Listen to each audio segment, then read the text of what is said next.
Hey, welcome to 15-Minute Pilates.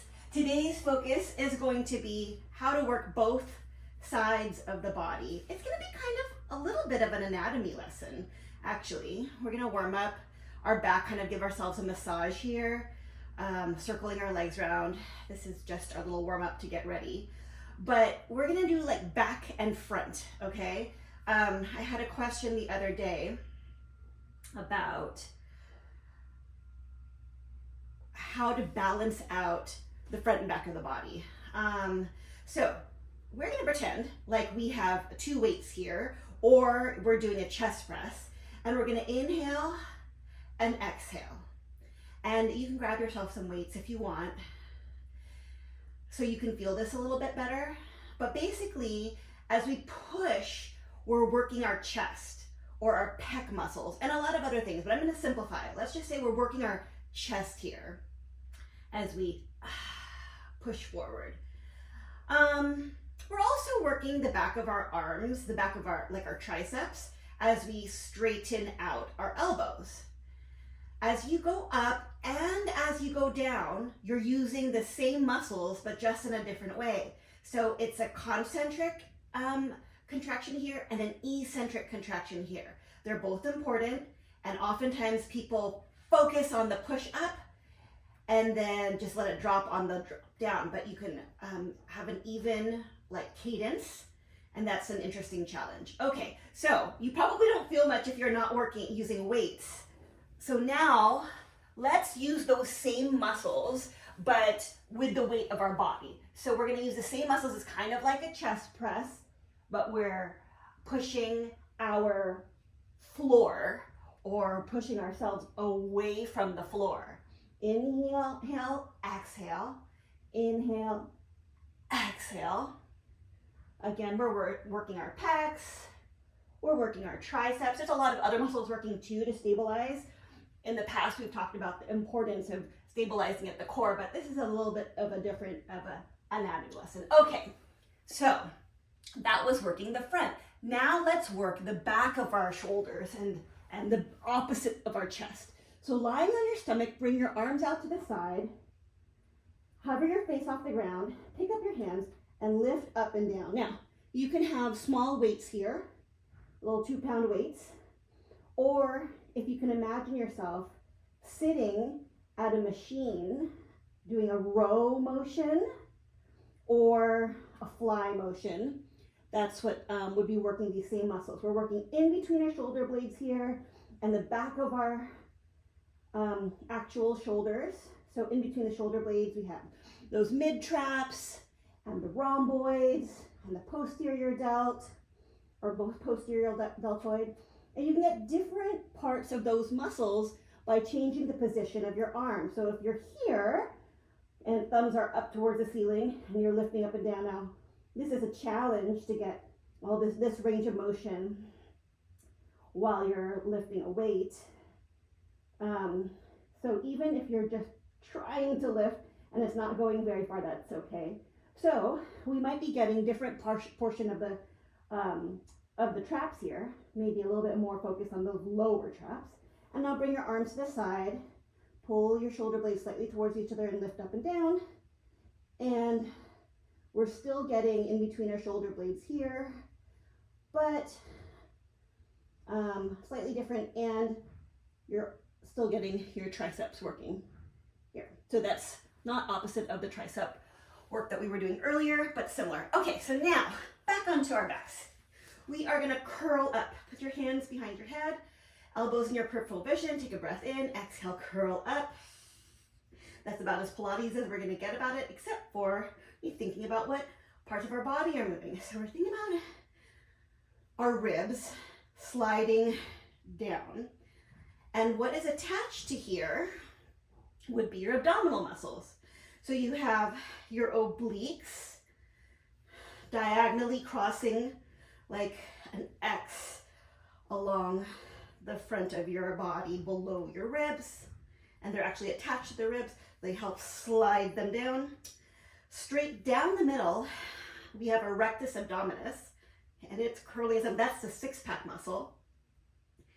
And then across the front, we have going side, like side to side, we have the transverse abdominis. And that kind of scoops everything, encloses everything in, along with some of the obliques.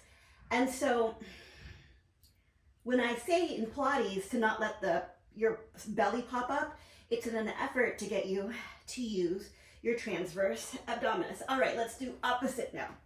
So we're gonna go onto our stomach and work the opposite side, building on what we did earlier. So hands by your shoulders, send your shoulder blades down your back and lift up your chest.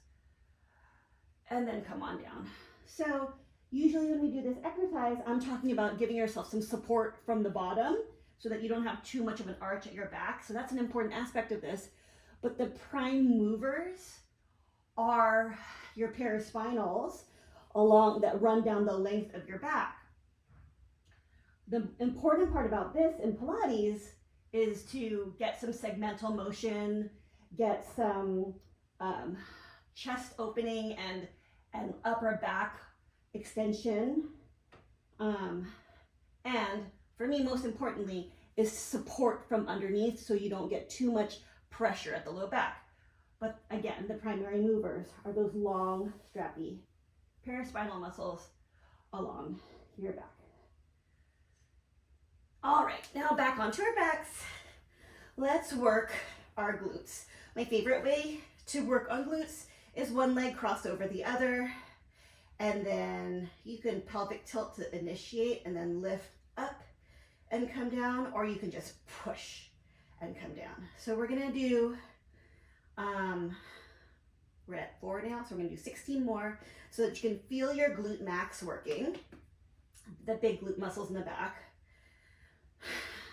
And 9, 10, 11, 12, 13, 14, 15, 16, 17, 18, 19, 20.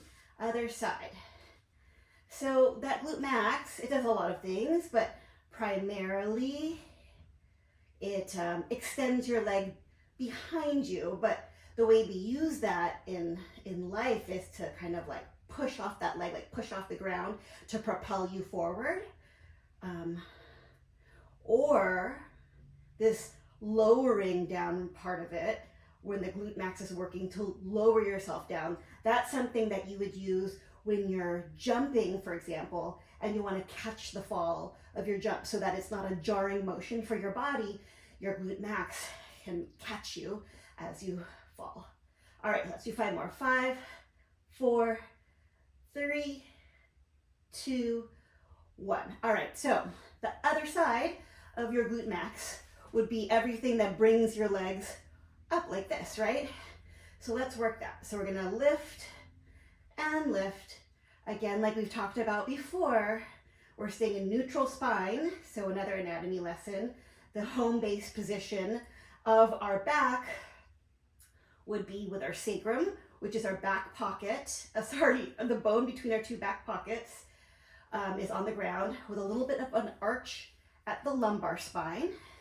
And then as you come up, you get to the junction between the lumbar and thoracic spine, and the thoracic spine is on the ground.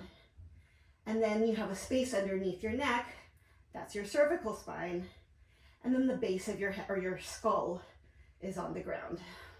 All right, so maybe you don't feel a ton of front of the leg work here, so let's try that a little bit harder, a little bit more challenging. And for me, this is more of an ab exercise, or it should be for you too, but what is moving your leg to come up are those hip flexors.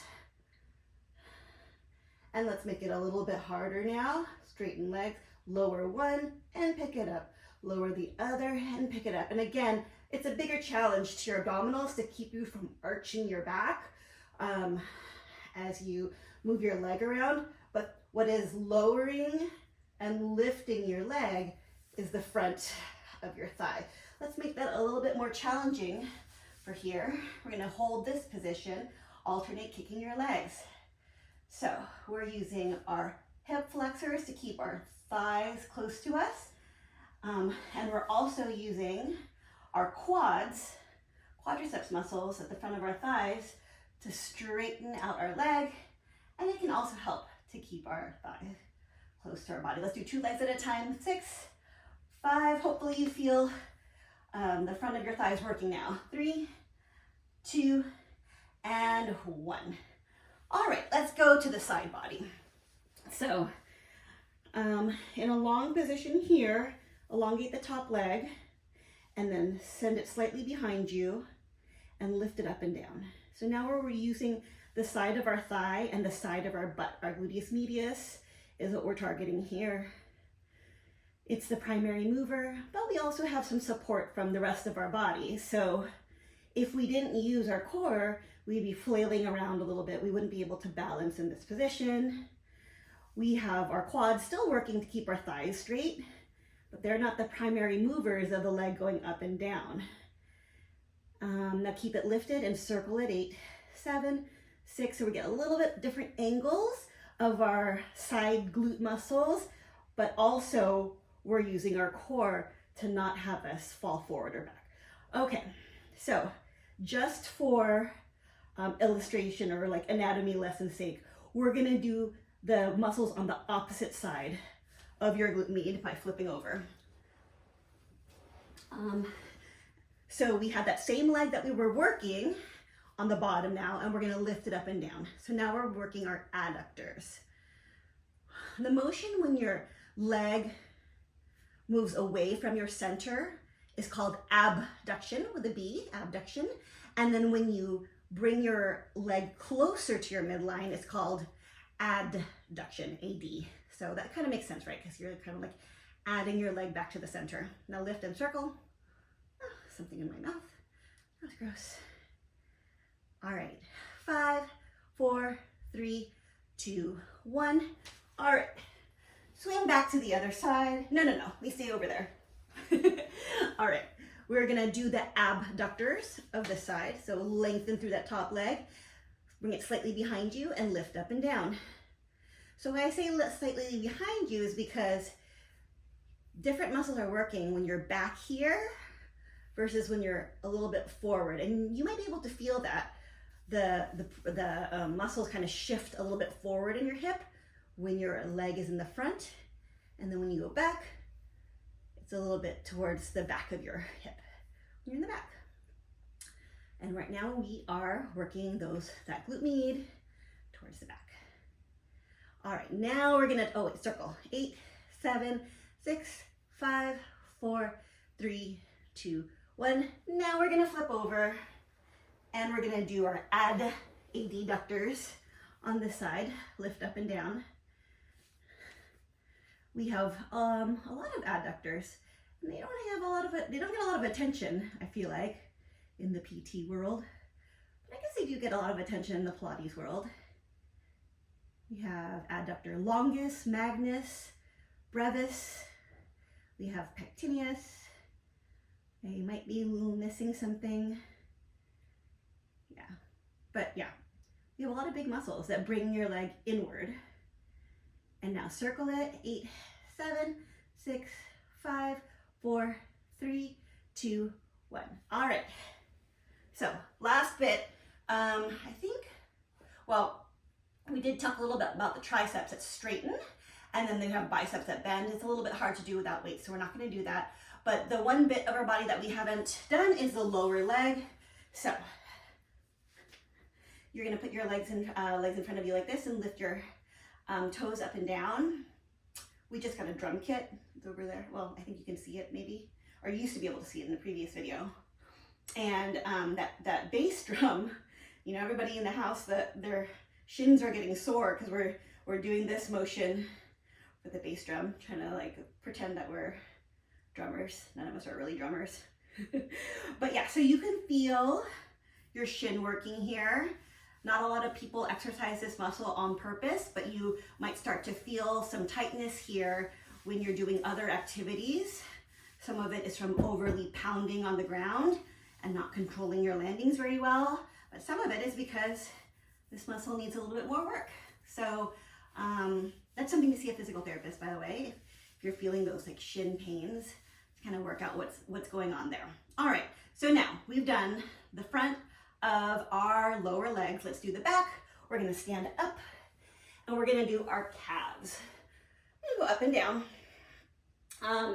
Let's see, we have big muscles there. This is like a really important muscle, right? Because it propels us forward in addition to our glute max. I mean, whatever, they're all important. All the muscles are important, but you know, some of the ones that get a lot of attention are the big ones, right? The ones that you can see. But we have our gastrocnemius. That's the big muscle that you can see in the back.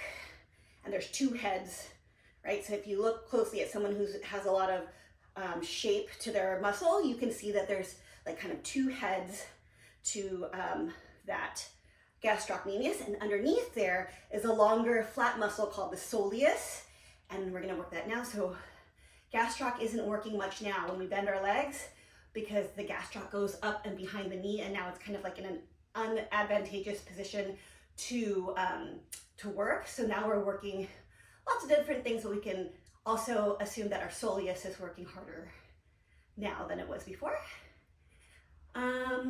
And obviously we have the muscle that are working. So 4, 3, 2, 1, and we are done. I hope you enjoyed that Pilates plus anatomy lesson.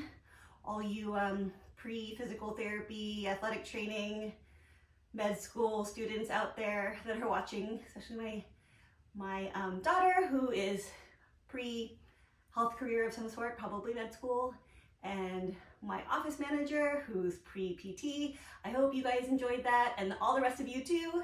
Let me know what you think. I can do more anatomy lessons. It's actually something that I really enjoy, is talking about anatomy. Okay, bye.